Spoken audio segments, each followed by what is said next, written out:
Hi, I'm here to talk about whether horror reboots or remakes are needed to keep a franchise successful in the 21st century. Aspects such as economics and business factors are answered in my written essay, but within this film essay, I want to actually compare the films and assess why and how some were successful and some were not. One final note before I start, since this essay is about horror, there will be graphic, violent scenes. I want to look at the 2013 Evil Dead remake. There isn't too much to talk about the story. A generic tale of teenagers going into the cabin in the woods and being tortured by an evil entity until one is left standing isn't new. But the most notable change from the original is the use of extreme violence.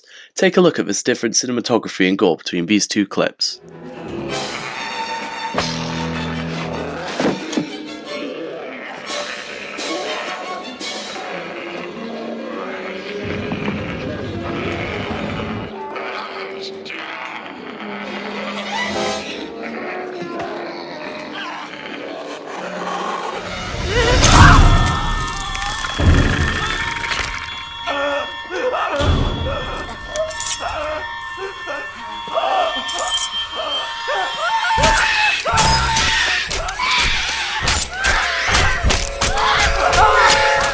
As you can see, the increase in gore is substantial.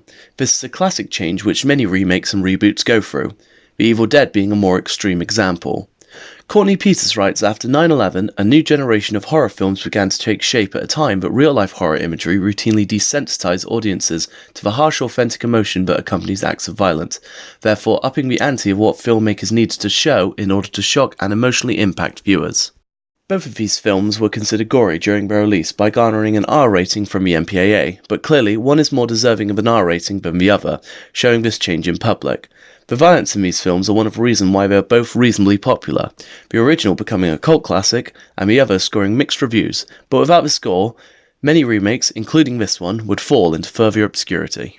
The next remake I'm going to analyse is Michael Bay's first horror remake, the 2003 Texas Chainsaw Massacre.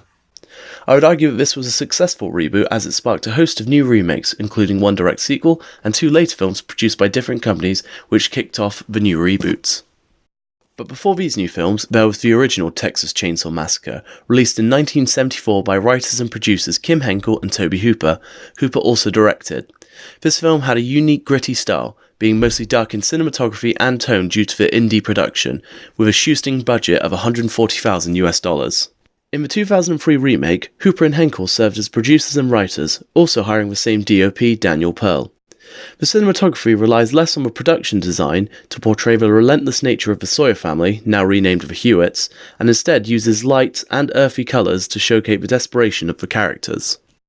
On to the most iconic antagonist, Leatherface, who was portrayed uniquely as a victim of his two abusive brothers in the original, as he suffers from mental problems that almost make the audience sympathise with the character at times.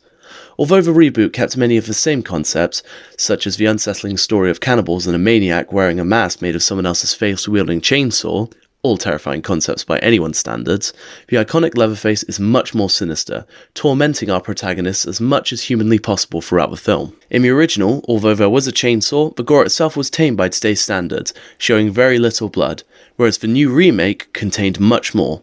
Take this shot at the beginning of the movie, showing a previous victim of the cannibals who escaped. Gonna die. Grab it! Yeah, increased gore and shock definitely feature in this remake too. The next remake we'll be looking at is the 2010 Nightmare on Elm Street film. There are actually quite a few similarities between the methods of remaking Nightmare and Chainsaw. Once again, the style is much darker and the gore is increased, but it's the way in which the gore was increased that left this remake lacking. Instead of keeping practical effects, a staple in many well-received horror films, CGI was used an unnecessary amount. In the original, almost everything was done practically, including building an entire room to create a gravity-twisting effect a couple of times to create a dreamscape. On to the main antagonist, Freddy Krueger.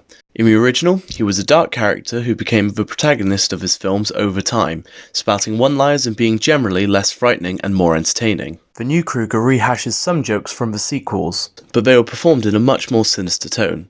How's this for a wet dream? Played by Jackie Earle Haley, this new Krueger was viler than ever, looking more accurately like a Burns victim, constantly being shrouded in darkness and having one major difference in his origins. Whilst alive, Krueger was a paedophile, as well as a child murderer. Although the paedophilia featured in the subtext of the original franchise, it was never heavily touched upon. This new development of the character was added to create another element of fear, but it was less scary and more disturbing. To conclude, I believe remakes are needed to keep franchises alive, as original stories are more of a gamble for studios than formulas and franchises they're already familiar with. The simple fact is more people watch remakes, which makes more money for the studios to fund more projects, allowing the franchise to have a stable stream of income, thus making them successful.